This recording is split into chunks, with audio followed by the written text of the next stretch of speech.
कि बरसात पड़े तो सूर्य नारायण की किरणें सब इनकी दर में पड़े। बरसात में इनके घर में पानी भर जाए, घर में सूर्य नारायण की किरणें इनके घर में गिरे। संपत्ति के नाम पर इनके पास में एक तो टूटी लकड़ी, फूटा लोटा, टूटी डोर, एक चीज सबूत नहीं। और गांव में इनकी हालत ऐसी कि सबके घर मांगने के लिए भिखारी जाते हैं, परंतु इनके द्वार पर कभी भिखारी भी नहीं आता। आज पहली बार इस नगरी में एक भिखारी आया। उसको देखकर सुशीला खड़ी हो गई और कहने लगे, महाराज मेरे घर आना, मेरे द्वार पर कोई नहीं आता, मेरा हाथ कभी ऊंचा नहीं हुआ। कहा देवी चिंता मत करो, आज मैं भोजन आपकी यहीं घर करूंगा। और जिन भोजन का नाम लिया, सुशीला की आंख में आंसू आ गए। देखिए महाराज, अगर भोजन करना है तो आपको थोड़ा रुकना पड़ेगा, बैठना पड़ेगा, क्योंकि मेरे पति गांव में मांगने गए। हम रोज मांग कर लाते हैं, रोज खाते हैं। महाराज जी ने कहा मैं इतनी देर नहीं रुक सकता, आप तो एक काम करो, जल पिला दो तो मैं समझ लूंगा कि मेरा भोजन हो गया। सुशीला दौड़ी दौड़ी गई आनंद में, उमंग में, आज मेरे यहां कोई आया। जल्दी से मिट्टी का कचोटा भरकर लाई और आनंद इतना था कि हाथ दूजने लगे और वो मिट्टी का कचोटा हाथ से छूट नीचे गिरा और फूट गया। महात्मा जी कहने लगे कोई बात नहीं, दूसरा बर्तन लेकर आ जाओ। सुशीला कहने लगी आपको जल पिलाने के लिए मेरे घर में और बर्तन नहीं। महाराज कहने लगे रो मत देवी, मुझे एक वचन दे दो, मैं समझ लूंगा कि भोजन हो गया। सुशीला कहने लगी देखिए मैं पतिव्रता नारी हूं और नारी धर्म में आता है कि बिना पति के किसी को वचन देने का अधिकार नहीं है। मेरे पति यहां नहीं है और बिना पति के मैं आपको वचन देने का अधिकार नहीं रखती। महाराज मैं पतिव्रता हूं, आपको अगर मैं वचन दूं तो मेरा पतिव्रत धर्म टूटता।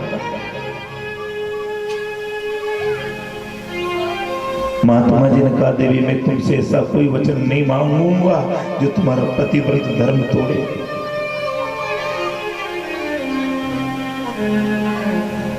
तब सुशीला ने कहा फिर आप मांगो। और उन्होंने मांगा तो क्या मांगा,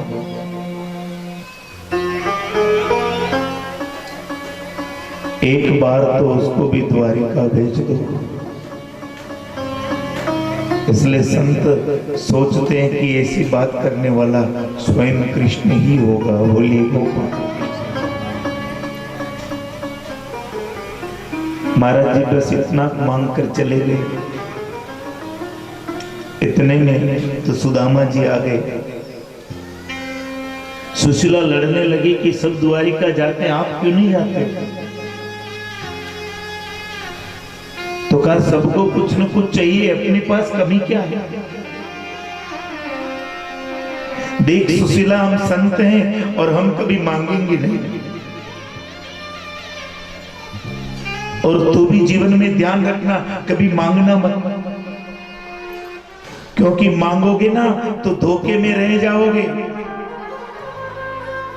और नहीं मांगोगे तो वो मिलेगा जो जीवन में कभी सोचा नहीं होगा।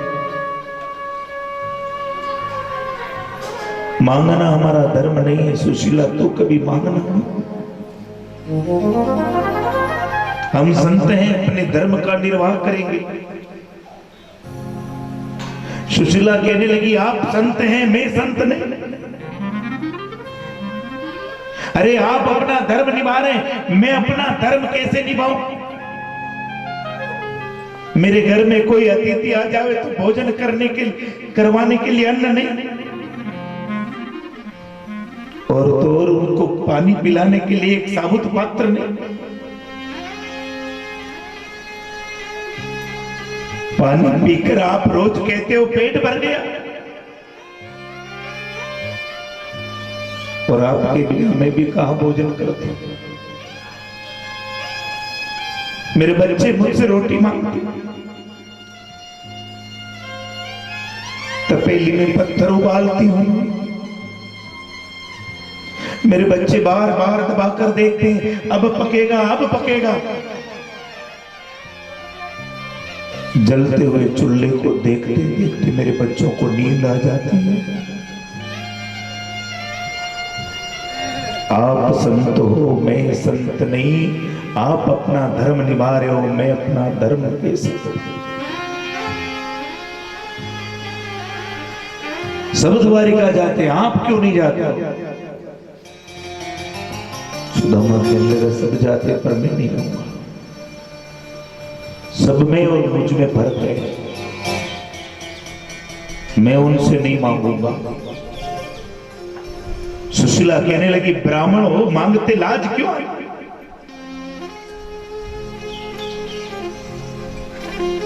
सुदामा कहने लगे, ब्राह्मण हूं, मांगना मेरा धर्म है, सब जगह मांग लूंगा, पर वहां मांगने नहीं जाऊंगा। मैं द्वारिका में मांगने नहीं जाऊंगा। कि मांग भी लूंगा तो मेरी जात ना धुल पाएगी, कृष्ण के सामने ये जीभ ना खुल पाएगी। जगत में कहीं भी मांगूंगा पर कृष्ण के सामने नहीं मांगूंगा।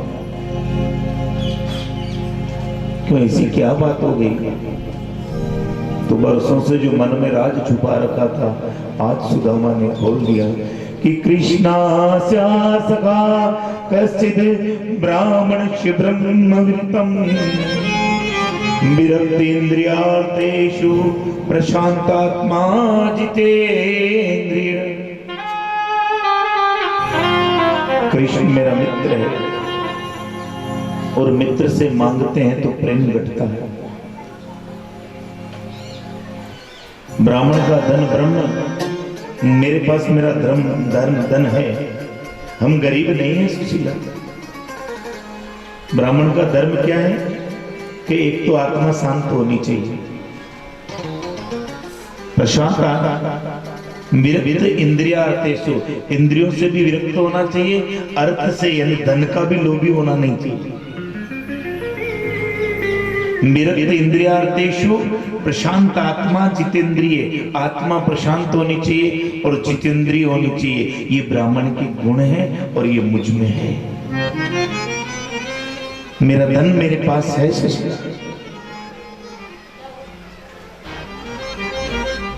सुशीला कहने लगी कि आप मांगना मत, पर एक बार उनके यहाँ सामने होकर तो निकल जाओ, नजरों से तो निकल जाओ, क्योंकि उनकी आंखों से तो करुणा बरसती रहती है। एक ने कहा है कि सुनते तेरी करुणा तो दिन रात बरसती है, सुनते तेरी करुणा तो दिन रात बरसती है, सुनते हैं तेरी करुणा दिन रात बरसती है, दो बूंद जो मिल जाए, दो बूंद जो मिल जाए, जीवन की सबर जाए, दो बूंद जो मिल जाए, जीवन ही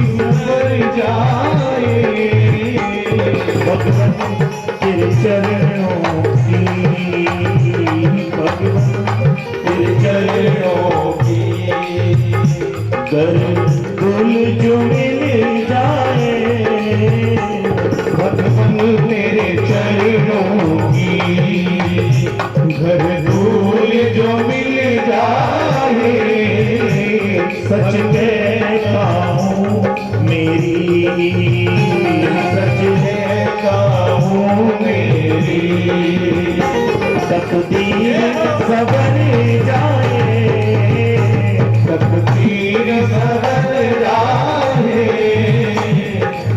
आपके चरणों की।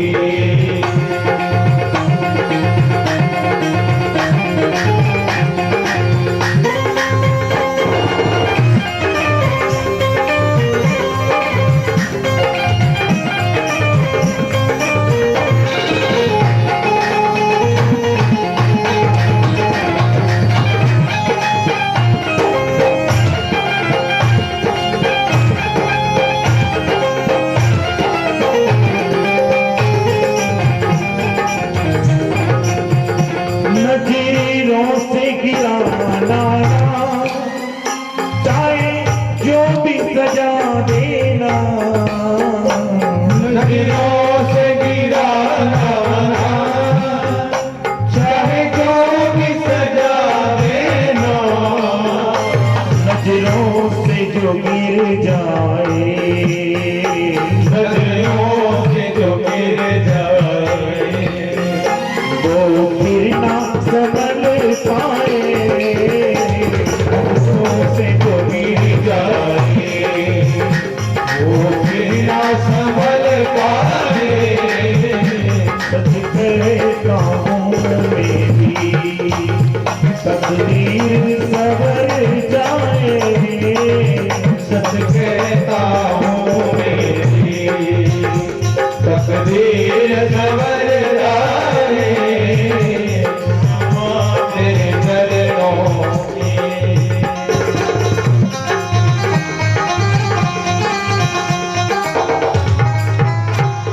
बोलिए गोपाल। वहां तो मांगने की जरूरत नहीं, एक बार भगवान के सामने होकर निकल गए। उनकी तो नजर जो है ना रात दिन करुणा बरसती है। क्या अपने मित्र से मिलने की इच्छा नहीं होती? सुदामा कहने लगा कि कृष्ण जैसे मित्र से मिलने की किनकी इच्छा नहीं होती, परंतु शास्त्र कहते हैं गुरु के घर, भगवान के घर, मित्र के घर कभी खाली हाथ नहीं जाते। मेरा कृष्ण मुझसे कुछ मांगेगा तो दूंगा क्या?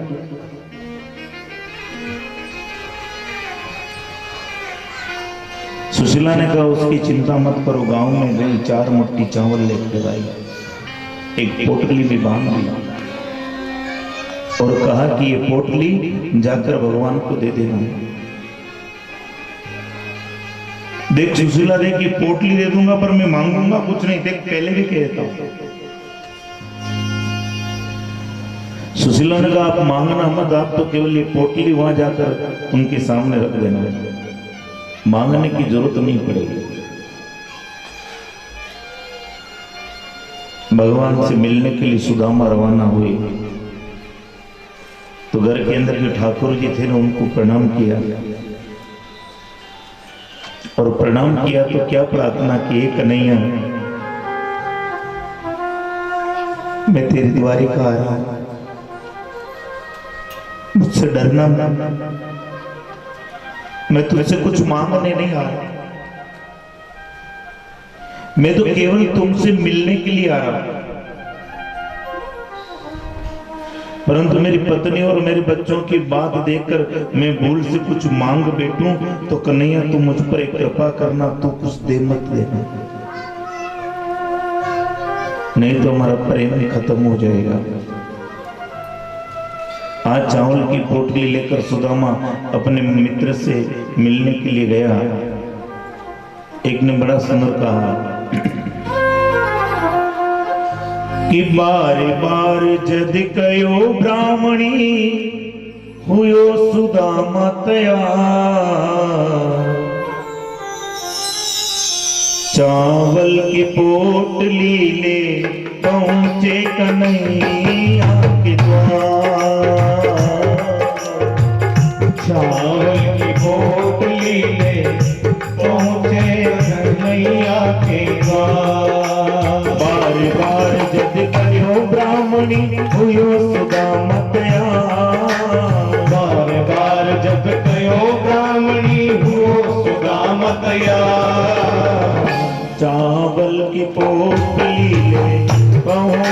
कन्हैया के द्वार।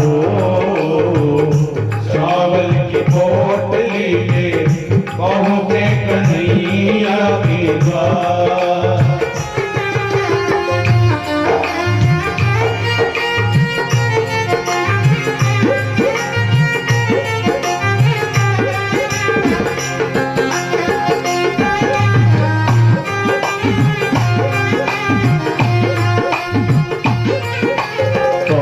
नगरी माय कन्हैयो कहाँ बसे, पहुँचे नगरी माय कन्हैयो कहाँ बसे।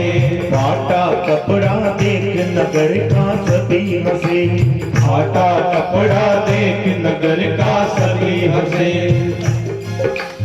इतना तो बता दो मनी मोहन, क्या प्रेम इसी को कहते हैं। जग में दुख दारुण सहते हैं, जो तेरे दीवाने होते हैं। हे द्वारिकाधीश, आज देख तो सही तेरे चाहने वालों की जगत में हालत क्या है। आत्मा तड़पती रहती है, आंखों में आंसू बहते हैं। जग उनको पागल कहता है, जो तेरे दीवाने होते हैं। पहुंचे नगरी माय कन्हैयो कहाँ बसे, पहुँचे नगरी माय कन्हैयो कहाँ बसे। फाटा कपड़ा देख नगर का सभी हंसे, फाटा कपड़ा देख नगर का सभी हंसे। इतने में एक मिलो दयालु, तीनों महल बताए। इतने में एक मिलो दयालु, तीनों महल बताए। चावल की पोटली ले पहुंचे कन्हैया के द्वार। चावल की पोटली ले पहुँचे कन्हैया के द्वार। बोलिए गोपाल कृष्ण जय हो। सुबह से शाम तक चलते गए और जो द्वारिका जा रहे हैं रास्ते में नदी भी आ गई। नदी के तट पर बैठ गए, नावें आ रही जा रही, परंतु सुदामा जी की बैठने की इच्छा होती पर बैठते नहीं। सांझ हो गई और नदी के किनारे जो नावें चलाने वाले ना, वहां का एक नियम है, जब नावें बंद होती है तो एक बार आवाज लगाते हैं, ये आखिरी नाव है, किसी को पार होना है क्या। सुदामा जी ने देखा आखिरी नाव, पार होना है लाला। नाव वाले ने कहा तो फिर दूर क्यों बैठे हो, बैठो ना। सुदामा जी पास में गए और नाव वालों को कहा पार होना पर पैसे नहीं है। नाव वाला कहने लगा पैसे, बिना पैसे कोई पार करता है क्या। कैसे कैसे लोग का बिना पैसे तो आपका कोई समाचार है।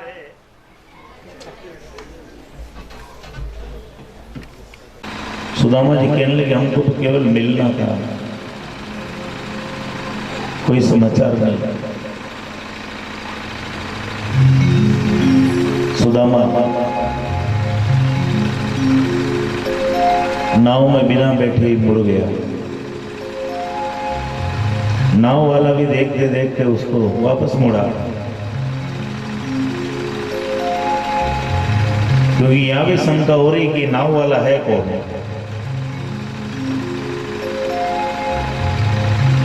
फिर जाते जाते सुदामा जी की हंसी उड़ा रहा है। कैसे कैसे लोग हैं ये, पहनने को कपड़े नहीं, पास में फूटी कोड़ी नहीं, आ गए द्वारिका जाने। तुम्हारे जैसे व्यक्ति कभी द्वारिका नहीं जा सकते। सुदामा ने कहा तो नाव वाले सुन, इतनी देर तो मेरे पास वहां समाचार के लिए कोई शब्द नहीं थे, पर जाकर कहना तेरे द्वारिकाधीश को, अरे मैं तुमसे धन मांगने नहीं आ रहा था, मैं तुमसे संतान मांगने नहीं आ रहा था, मैं तो केवल तुमसे मिलने आ रहा था। और उसमें भी अगर तेरी द्वारिका दूर तो तेरी द्वारिका तेरे रखना, मैं तेरी द्वारिका कभी नहीं आऊंगा। सुदामा रुक गया और वहीं सो गया। और जो सुबह दिन होगा तो सुबह प्रभात फेरियों की आवाज गूंजने लगी, मंदिर की घंटियों की आवाज सुदामा के कानों में पड़ी, हवन की सुगंध बिखर रही है। तो नींद में ही सुदामा को पता पड़ गया कि इतना पावन धाम तो मेरे गोविंद के अलावा किसी और का हो ही नहीं सकता। बोलिए गोपाल कृष्ण भगवान की। आंख खुली तो सुदामा द्वारिका में, और देखता कि एक तरफ तो समुद्र और दूसरी तरफ बड़े बड़े महल हैं। जैसे आपके हाट बाजार में भिंडी गिलकी पड़ी रहती ना, वैसे यहाँ हीरे पन्ने माणक मोती यूं पड़े हुए। मायापति की नगरी है, यहाँ लक्ष्मी पैरों में रहते। चौदिस देखी माया, मायापति को न पाया, मायापति का भुवन जाने कौन सो बनायो है। अरे एक महल लगे है राजधानी, यहाँ राजा को भुवन जाने कौन सो बनायो है। एक एक महल राजधानी जैसा। बहुत सारे लोग तो यहीं से माया झोली भर के ले जाते हैं, भगवान से भी नहीं मिलते। पर पहली बार द्वारिका में कोई ऐसा आया कि माया पे नजर नहीं डाली। लोगों से पूछ रहा है कि मायापति कहाँ रहता है। एक ने द्वार बताया भगवान का, सुदामा वहां पहुंचे तो द्वारपालों ने छड़ी लगा दिया। जाकर कहा कि कन्हैया से मिलना है। एक ने कहा बाबा बोलते नहीं आता क्या? भगवान को ऐसे बोलते कन्हैया? अरे द्वारिकाधीश को कोई यूं संबोधन करता है क्या कि तुम्हारो भगवान हो को? मेरे तो मित्र है, सांदीपन जी के आश्रम में मेरे साथ पढ़ियो। एक द्वारपाल कहने लगा देखो रे देखो, अपने भगवान को मित्र आयो। सब हंसी उड़ाने लगे। इतने में एक बूढ़े द्वारपाल आए और कहा कि इनको हंसो मत, अपने भगवान को नाम है दीन बंधु। जब अपने भगवान को नाम है दीन बंधु तो उनके मित्र तो ऐसे ही मिलेंगे। बोलिए गोपाल कृष्ण।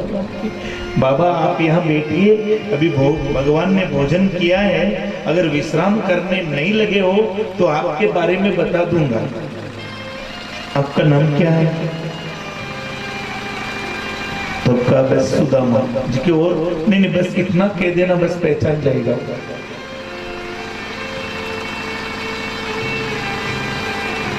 दौड़ा दौड़ा गया द्वारपाल।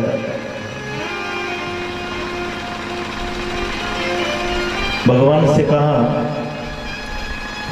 कि प्रभु द्वार पर एक भिखारी आया है। भगवान ने कहा भिखारी आ गया तो भीख दे दो। तो कहा रथ हाथी घोड़े जागीरे सब देने की हमने बात कर दी, परंतु उस पर तो वो नजर ही नहीं डालता। तो क्या ऐसा कोई राजा है क्या? तब कहा काहे का राजा महाराज, जाति का ब्राह्मण है। भगवान एकदम खड़े हो गए। महाराज धन पर नजर नहीं डालता, बस वो तो केवल आपसे मिलना चाहता है। भगवान देखने लगे ऐसा कौन है? लोग तो मुझसे मिलकर ही धन मांगते हैं, आज जो धन छोड़कर परमात्मा को मांगने वाला कौन है?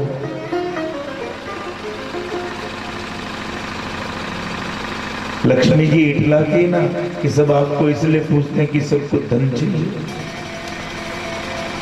आज भगवान ने देखा कि कोई ऐसा तो आया जो धन को ठुकरा कर परमात्मा को मांगा।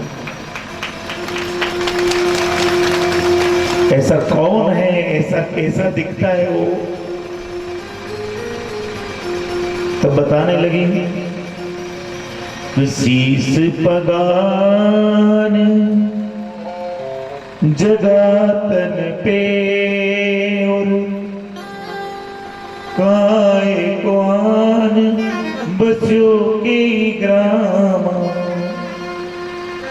महाराज माथे पर पगड़ी नहीं, शरीर पर वस्त्र नहीं, हाथ में लाठी, इसलिए लगता है कि किसी गांव का रहने वाला, कंधे पर जनेब है, लगता है ब्राह्मण है।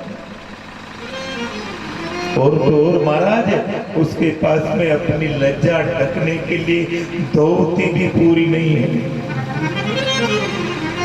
धोती फटी सी लटी दुपटी और पाँव पान की नहीं जामा। पैर तो ऐसे हैं भगवान की मेवाएं फटी हुई, कंकर पत्थर उसके पैर में चुभे हुए। ऐसा दीन ब्राह्मण हे गोविंद तेरे द्वार पर खड़ा है। द्वार खड़ो द्विज दुर्बल के रयो चक्र सो वसुधा अभिरामा। पूछत दीन दयाली खुदा बतावे पुनु नाम सुदामा। और जो नाम सुदामा बताए तो भगवान उसी समय नंगे पैर भी हुए। कभी दास दासियों से टकराते हैं, आंखों से आंसू बह रहे, पैरों की पावड़ियां पहनना भूल गए, नंगे पैर दौड़े कि द्वार पाल जा कयो भिखारी इक आयो।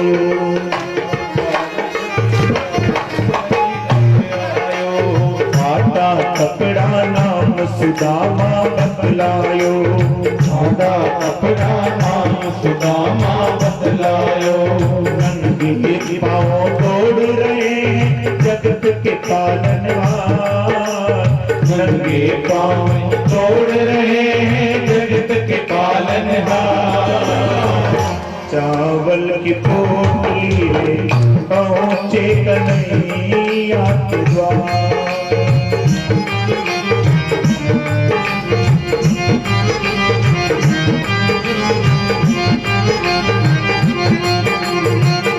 गोपाल कृष्ण नंगे पैर भगवान दौड़ने लगे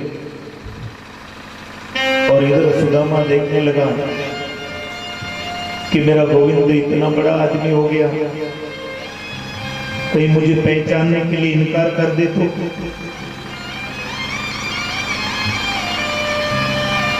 कहते न मिलते ही वो कह दे कि तुम्हें देखा है कहीं, ये हादसा भी हो तो सरेआम ना हो। कहीं ऐसा नहीं हो कि मेरा कृष्ण कह दे कि हम तुम्हें नहीं जानते। अब बड़ा आदमी है, क्या जानेगा। इससे पहले कृष्ण आकर मना करे, काम करते क्यों ना मैं ही वापस चला जाऊं। सुदामा रूठ गया और वापस घर आने की तैयारी करने लगा। और जिन सुदामा वापस घर जाने की तैयारी करने लगा,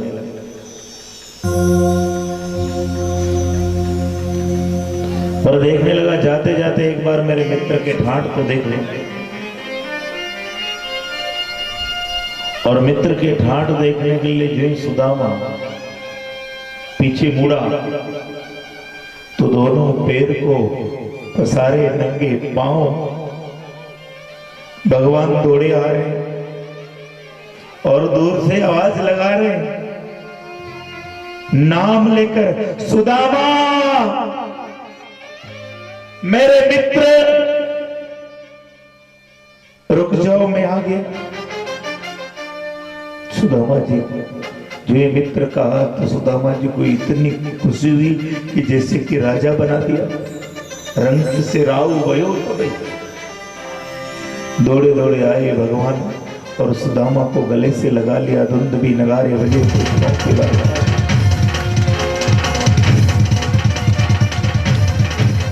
एक मित्र की आंखों में आंसू बह रहे हैं और सुदामा चुप है।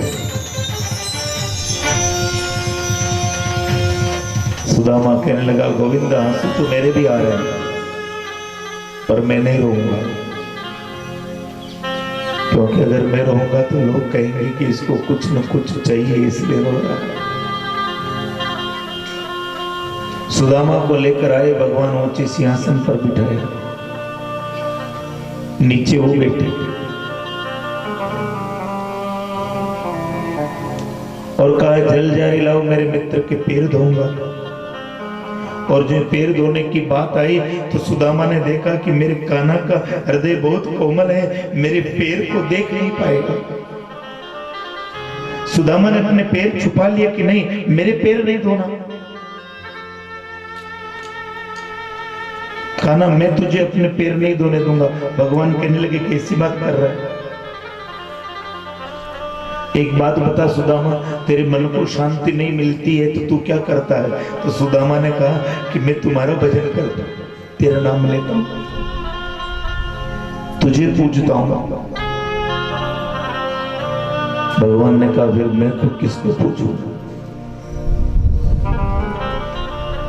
मेरे जीवन में आज अवसर आया और सुदामा तूने पैर ऊंचे खींच लिए, कहीं मेरी किस्मत खराब तो नहीं? तो कहा, ऐसी बात मत बोल ले। सुदामा ने पैर नीचे किए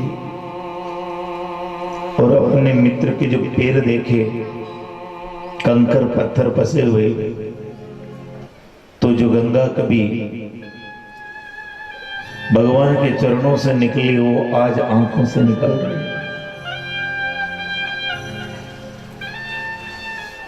और भगवान सुदामा के पैर किससे? आंखों के जल से धो रहे हैं। कहते हैं ना, भगवान ने कहा कि देखो, गंगा जल से पैर धोता तो गंगा मेरे चरणों से निकली। यमुना जी को भी मैंने पैर लगाया।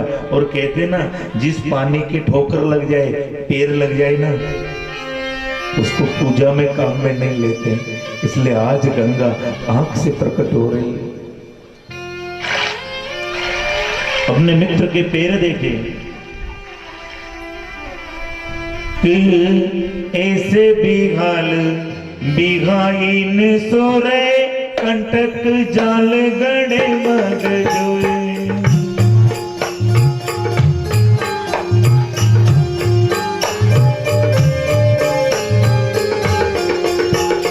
आए महादुख पायो सखा तुम, आए इते न बीते दिन कोई।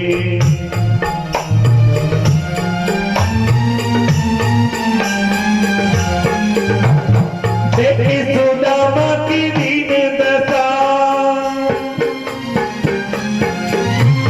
देखी सुदामा की दीन दशा, करुणा करके करुणा निधि रोए। पानी पर आते को हाथ छुई नहीं, नैनन के जल से पग धोए। पानी पर आते को हाथ छुई नहीं, नैनन के जल से पग धोए। बोली गोपाल कृष्ण भगवान। आज आंखों से आंसू इतने बह गए कि पानी पर आते तो हाथ ही नहीं लगा। फिर का मित्र भोजन करने बैठे। जो ही भगवान श्री कृष्ण और सुदामा भोजन करने के लिए बैठे, माजोट लेकर आ गए तो तरह तरह के पकवान, तरह तरह के मिष्ठान, 56 भोग आज सुदामा को परोस दिए। और भाग्य देखिए, परोसने वाला स्वयं द्वारिकाधीश। और जो 56 भोग सुदामा के सामने रखे और उसने निवाला तोड़ा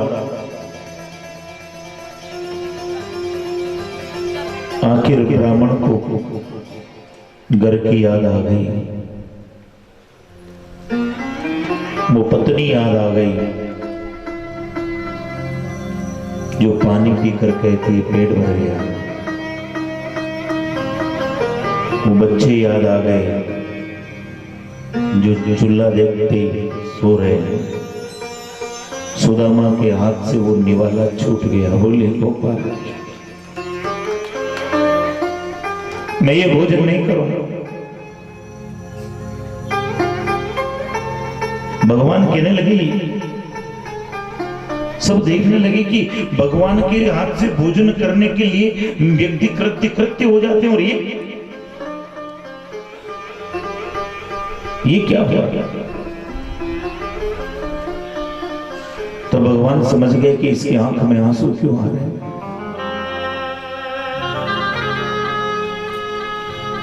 उसी समय भगवान भी उनके साथ बैठ गए और निवाला लिया और कहा, देख सुदामा चिंता मत करिए, भोजन मैं भी कर रहा हूं, और अगर मैं तृप्त होता हूं ना तो अखिल कोटि ब्रह्मांड तृप्त होता है, और वो भी तृप्त हो गए जिनके कारण तुम्हारी आंख में आंसू आ गए। बोलिए गोपाल कृष्ण। दोनों मित्र वापस भोजन करते हैं। वसुदेव जी भी देखते हैं, सांझ सवेरे पिता अभिलाषत दाकन छाकत सिंधु सभा के, अभी तो दाक भी नहीं छाक रहे और अब भोजन करने बैठ गए। अब भोजन करने लगे तो यहां सुदामा वो चावल की पोटली दबाए हुए, चावल की पोटली भगवान के सामने खोल दिया। भगवान मांगे तो भी अच्छा नहीं, भगवान देखे कि अब कैसे क्या पूछूं, तो पूछने लगे, क्यों सुदामा एक बात बता, हम साथ पढ़ते थे, हम बड़े संत स्वभाव के थे, शादी विवाह का नाम लेते थे तो आप कहते थे मैं विवाह नहीं करूंगा, तो शादी की कि नहीं की? सुदामन का शादी कर ली, एक पत्नी है, सुशीला बहुत अच्छी है। अच्छा तो एक बात बता, भाभी को मेरे बारे में बताया कि नहीं बताया? तो कहो भाभी को बताया तभी तो आया। बोलिए गोपाल कृष्ण भगवान की। भाभी लड़ी ना तो मैं आया। तो भगवान कहने लगे, जब भाभी ने तुझे भेजा है तो भाभी ने मेरे लिए भी कुछ न कुछ खाने के लिए भेजा होगा। सुदामा देखने लगा ये भी क्या है, ये कुछ भूलते ही नहीं है। भगवान ने सुदामा ने वो चावल की पोटली दबा दिया, तेरे को बता दूंगा ना मैं,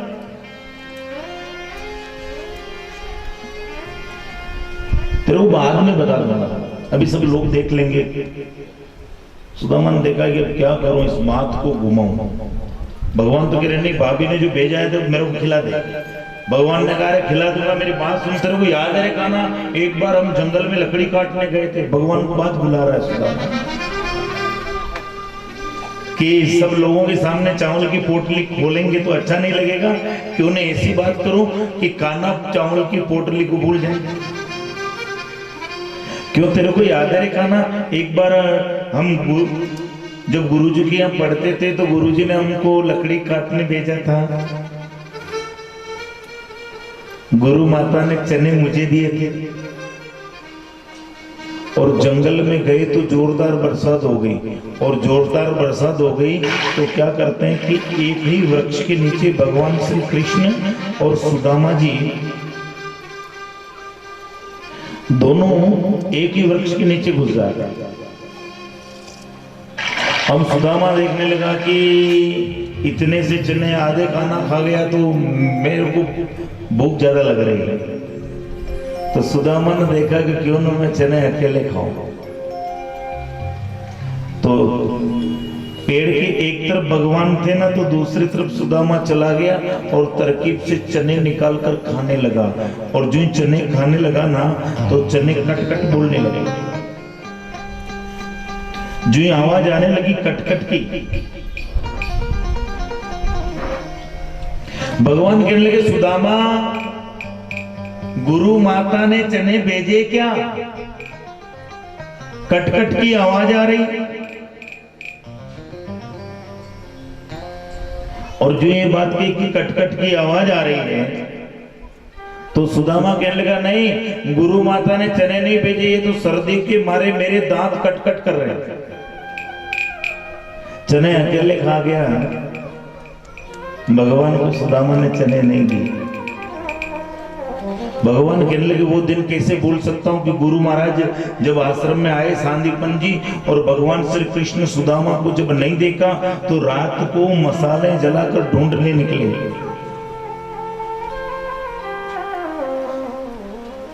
कृष्ण सुदामा कहाँ हो बेटे, जंगल में आवाज लगाई, तब देखा कि वृक्ष के नीचे दोनों शिष्य ठिठुर रहे हैं।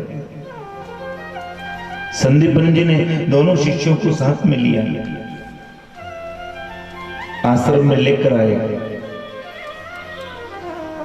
भगवान कहने लगे, उस दिन भी हमने एक साथ ही भोजन किया था। हम गुरु माता रोटी रखे ना, भोजन परोसे, तो भगवान तो भोजन करते जावे और सुदामा के बस।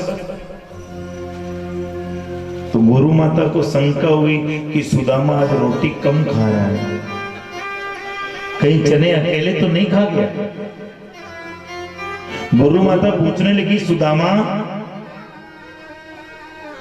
आज रोटी कम खा रहा है, चने तू अकेला तो नहीं खा गया, कृष्ण को दिए कि नहीं दिए? सुदामा कहने लगा, वो दिन कैसे भूल सकता हूं कि मुझे बचाने के लिए तू झूठ बोला। पूछा सुदामा से कि तूने कृष्ण को चने दिए कि नहीं दिए, और बीच में कृष्ण कहने लगे, हाँ गुरु माता, मेरे को आधे चने खिला दिए। बोलिए गोपाल कृष्ण, मुझे बचाने के लिए तू झूठ बोला। तो भगवान कहने लगे कि आगे चना गुरु मात दिए, तूने खाए अकेले हमें नहीं दीने। आगे चना गुरु मात दिए, तूने खाए अकेले हमें नहीं दीने। कृष्ण कयो मुस्काए सदा तुम, चोरी की बात में हो जो प्रवीण।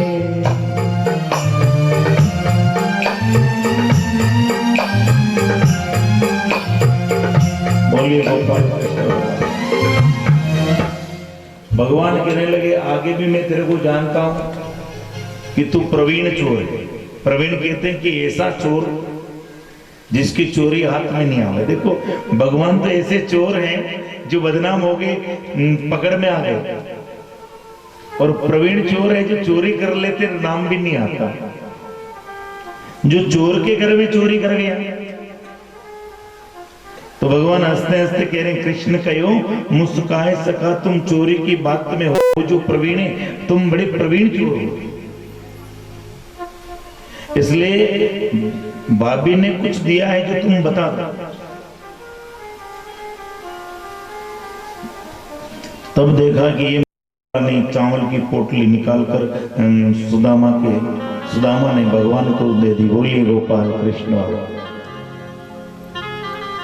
अब चावल की पोटली खोलते जाए और पूछे, क्यों सुदामा तुमने घर बना लिया कि नहीं बना लिया? सुदामा के घर तो ऐसा है कि गांव में जोरदार बरसात हो जाए ना तो सब अपने ही घर आते। अच्छा, भोजन की क्या व्यवस्था है कि भोजन की देख लो 5-50 का तो भंडारा चलते ही रहता है। इतने में तो चावल की पोटली खुल गई और भगवान ने देखे कि कुछ लंबे चावल, कुछ अधकटे चावल, कुछ पीले चावल।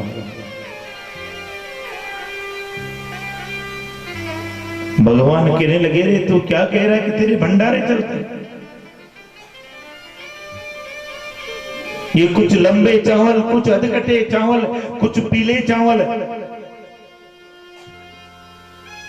तुझे एक घर से 4 मुट्ठी चावल उधार नहीं मिलता सुदामा,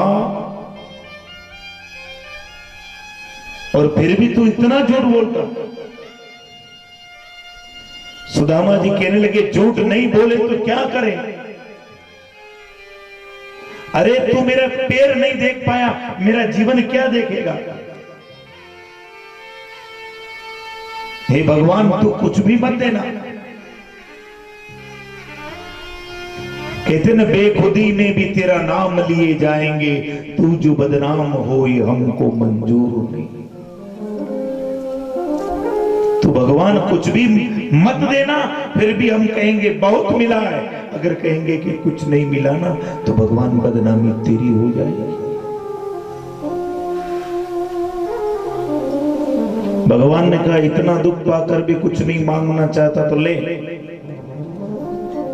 एक चावल की मुट्ठी भरी, और कहा कि पृथ्वी के एक चक्रवर्ती सम्राट को जो ऐश्वर्य होता है, इस मुट्ठी के बदले में सुदामा मैं तुझे प्रदान करता। चावल की मुट्ठी कच्ची खा, फिर दूसरी मुट्ठी ली और कहा कि तीनों लोगों का ऐश्वर्य मैं तुम्हें इस मुट्ठी के बदले में प्रदान करता हूं। फिर तीसरी मुट्ठी भरी और जो ये खाने लगे, इतने में तो रुक्मणी जी दौड़ी दौड़ी आई और कहने लगी कि दो मोटी गए खाए तीसरी भरने लगे, दो मोटी गए खाए तीसरी भरने लगे। रुक्मणी पकड़ो हाथ नाथ क्या करने लगे, रुक्मणी पकड़ो हाथ नाथ क्या करने लगे। तीन लोक तो दिए इन्हीं को हम हो गए गरबार, तीन लोग तो दिए इन्हीं को हम हो गए गरबार। चावल की पोटली ले पहुंचे कन्हैया के द्वार।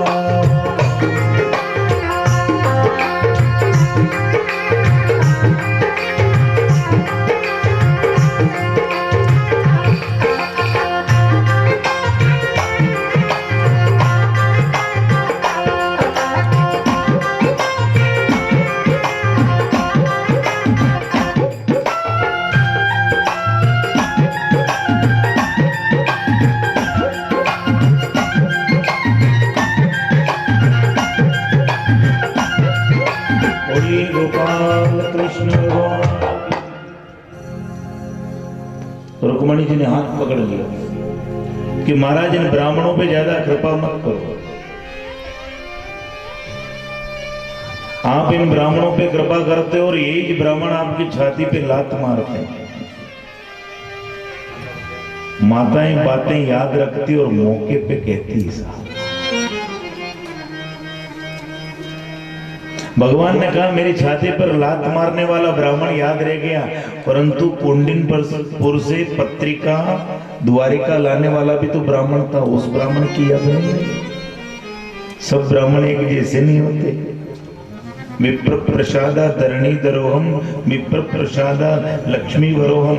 तेरी ब्राह्मणों की कृपा से तेरा मेरा विवाह हुआ, और ब्राह्मणों की कृपा से ही संसार में मेरा पूजन भी होता। परंतु तेरा मन दुख गया ना, तो दुखा हुआ दान मेरे मित्र के लिए नहीं, तो छोड़ दिया।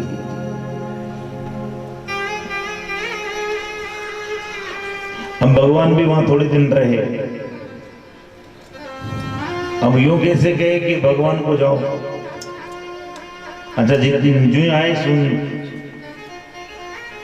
तो भगवान ने अपने सब पटरानियों को भी कहा कि ये मेरे मित्र हैं, बड़े अच्छे विद्वान हैं, ब्राह्मण हैं, संत हैं, इनके चरण छुओ, आशीर्वाद लो। एक एक करके आशीर्वाद लेने भी आए। मैं रुक्मणी प्रणाम करती हूँ। सुदामा जी आशीर्वाद दे रहे हैं, अखंड सौभाग्यवती। मैं जामवंती अखंड सौभाग्यवती भव। मैं सत्यभामा अखंड सौभाग्यवती पे, नग्न जीती अखंड सौभाग्यवती भव। शुरू में तो थोड़े राग ले लेके कह रहे अखंड सौभाग्यवती भव, पर ज्यादा जजमान आ जाए तो सौभाग्यवती भव, फिर बाद में भव, और फिर तो हम आशीर्वाद देते गए 500 हो गई तब सांस ली। भगवान का आवाज दिखाना है यहाँ तो एक बात बोलना, भगवान कह रहे वहीं से बोल देना, नहीं यहाँ कान में ही बोलूंगा। तो भगवान पास में आए, सुदामा के कि सब अपनी थी, या अड़ोस पड़ोस की भी आ रही है। भगवान के सब अपनी थे, 500 तो हो गई है, भगवान के कुल 16,108। सुदामा के जब तो 1 महीनों तो आशीर्वाद देने में लग जाएगा, है ना। उसके लिए भी अच्छो पहलवान चाहिए, क्योंकि लगातार ये कितनी देर तक। और ब्राह्मण भी बड़े होशियार होते हैं, जल्दी में हो तो फिर एक तंत्रेण पूजा करा देते हैं। वो कहते हैं एक काम कर कि इतने लोगों को आशीर्वाद क्या दूंगा, तू एक काम कर कृष्ण, तू मुझे प्रणाम कर दे तो तेरे को मैं आशीर्वाद दे दूं, आयुष्मान भव। तो सब अखंड सौभाग्यवती हो जाएगी। भगवान ने कहा ये बहुत अच्छा रहेगा। तो इस धरती के संत की महिमा देखो कि साक्षात परमात्मा भी उसके चरणों में गिर गया और परमात्मा के सिर पे एक संत ने हाथ रखा और कहा आयुष्मान भव, बोलिए गोपाल कृष्ण, और कहा कि सब अखंड सौभाग्यवती होगी। जाओ, सबको आशीर्वाद प्रदान किया, थोड़े दिन रहे। अब देखा कि कैसे भेजे इनको। अब सुदामा का वहां से जाने का मन हो ही नहीं रहा, कृष्ण को छोड़कर कौन जाएगा। सुदामा जी वहीं टिक गए और भगवान ने देखा कि अब इनको वापस भेजना, काम हो गया तो ये यहाँ कितने दिन रहेंगे अब वापस। अब किसी को यूं भी तो नहीं कह सकते कि जाओ, तो भगवान ने क्या, कभी कभी क्या होता कि इशारों में आदमी को समझा दो। एक बार क्या, एक जवाई जी ससुराल में गए ना, तो जवाई लोग क्या ससुराल में कम बोलते हैं, और जवाई के सबसे ज्यादा लाड कौन करती, सासू जी। तो सासू जी ने जवाई जी के लिए हलवा बनाया, खीर बनाई, तरह तरह के मिष्ठान बनाए, पकवान बनाए, पापड़ सेके। हम जवाई जी भी भोजन करने बैठे तो हलवा रखते, ये रखते। कभी कभी क्या होता है कि सासू जी को याद नहीं आया, पापड़ नहीं रखे। हम जवाई थोड़ा चटोरा, अब उसको पापड़ अच्छे लगे, सासू जी पापड़ नहीं रखे और पापड़ भी खाने हैं। अब ससुराल में मांगे तो भी अच्छा नहीं। तो सासू जी ने पूछा और घर में कैसे, घर में सब अच्छे हैं पर आज भगवान ने बचाया, नहीं तो आज मर ही जाते। तो क्यों, अरे कि मैं आ रहा था ना एकदम सांप आ गया, और छोटा मोटा नहीं था, यहां से लगाकर ये पापड़ पड़िया नहीं, इतना लंबो सांप। और जो ये बात के यहां से लगाकर ये पापड़ पड़िया, सासू जी को याद है, ओ भाई पापड़ रखनी भूल गई। यानी मांगा भी नहीं और काम भी हो गया। तो सुदामा जी को यूं भी नहीं कहेंगे यहां से जाओ और भेजना भी नहीं। तो भगवान कहने लगे सुदामा जी एक बात बताओ, भाभी के नाम पे कभी लड़ाई हुई कि नहीं? तो सुदामा जी कहने लगे मेरी सुशीला तो बहुत भोली है, कभी नहीं लड़ी। नहीं, ऐसा तो हो ही नहीं सकता कि कोई पत्नी अपने पति से नहीं लड़ी हो। भाई ऐसा होता है क्या? देखो मैं हाथ खड़े नहीं करा रहा हूं, कर मत देना है, ऐसी पत्नी मिलेगी नहीं जो अपने पति से नहीं लड़ी। मेरे आटो पटराने लड़ पड़ी, सुदामा तुम्हारी लड़ती कि नहीं लड़ती? सुदामा कहने लगे कि लड़ने की तो बात छोड़ दो, मेरी सुशीला तो ऐसी है, मुझे इतना प्रेम करती है, इतना प्रेम करती है कि जब तक मेरा मुंह नहीं देखे ना तो भोजन नहीं करती। तेरा मुंह नहीं देखे तब तक भोजन नहीं करती। तो तेरे को यहाँ आए हुए कितने दिन हो गए? सुदामा कह रहे मैं तो यहाँ आके बैठ गया, हुआ मेरी पत्नी, अब मेरे को जाना। अरे रुको, अरे अब मैं नहीं रुकूंगा, नहीं अब मैं जाऊंगा। नहीं आपको रुकना पड़ेगा, सुबह आपकी विदाई का कुछ करेंगे, आज तुम्हें यही रुकना है। और जब सुदामा की विदाई की बात हुई तो एक दिन पहले सन्नाटा चालू हो गया। कोई बुद्ध पुरुष हमारे बीच में आता है, रहता है, और जब छोड़ कर जाता है तो एक सुन्नी छोड़ कर जाता है। आज ऐसा दिन द्वारिका में भी आया।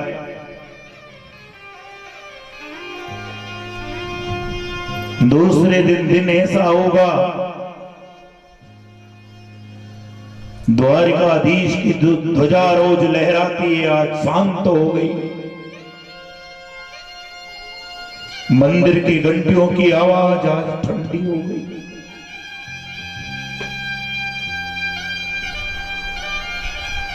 क्योंकि आज उसको भी कोई छोड़ कर जाएगा जो ब्रज में कभी गोपियों को रुला कर आया।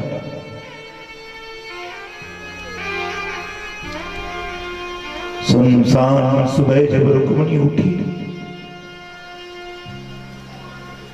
सीधी गई भगवान श्री कृष्ण के कक्ष के अंदर। रोज तो भगवान जल्दी उठ जाते हैं, आज गोविंद अपने कक्ष से बाहर क्यों नहीं आए? और अंदर जाकर देखी तो भगवान आज अपने पलंग से नीचे बैठे, कोने में पीतांबर ओढ़ कर फूट फूट कर रो रहा रण छोड़।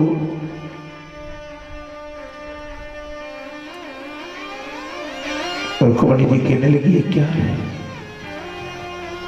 भगवान कहने लगे अच्छा मेरा सुदामा मुझे छोड़ कर जाए। तो कहा कि इतने कमजोर मत बनी, अपने मित्र की हंसकर विदाई कीजिए। पीतांबर से अपने आंसू पोंछे भगवान ने। द्वारिका के सभी लोग मिलने आ गए, एक एक को हाथ जोड़कर विदाई ले रहे। सबके नेत्र सजल है। भगवान भी आए, सुदामा को हृदय से लगाया और कहा रुक्मिणी मेरे मित्र के नए कपड़े खुलवा लो और वो कपड़े वापस लाओ जो पहन कर आया था। और रुक्मिणी जी कहने लगी कैसी बात कर रहे, इतने कठोर तो मत बनो कि अपने मित्र के नए वस्त्र खुला रहे हैं। तब कहा सुशीला रुक्मिणी मेरा मित्र यहां द्वारिका से नए कपड़े पहन कर जाएगा ना तो लोग कहेंगे, कह रहा था कि मुझे कुछ नहीं चाहिए और देखो ब्राह्मण नए कपड़े पहन कर गया। इसलिए आज दुनिया को बताऊंगा कि मेरा मित्र खाली हाथ आया और खाली हाथ गया, मेरा कुछ नहीं ले गया। बोलिए गोपाल कृष्ण। मेरी मित्रता पर कलंक ना लगे। आज वैसा का वैसा विदा किया। बोलिए गोपाल कृष्ण। जैसे आए थे वैसे के वैसे गए। और जो सुदामा जी अपनी नगरी में पहुंचे तो देखा कि वहां झोपड़ी नहीं मिल रही। कि पहुंचे नगरी माई झोपड़ी मिली नहीं, पहुंचे नगरी माई झोपड़ी मिली नहीं। महिला ऊपी ब्राह्मणिया बुला रही, महिला ऊपी ब्राह्मणिया बुला रही। दासिया कर कयो आपने बुला रही करना, दासिया कर कयो आपने बुला रही करना। चावल की पोटली ले पहुंचे कन्हैया के द्वार, चावल की पोटली ले पहुंचे कन्हैया के द्वार।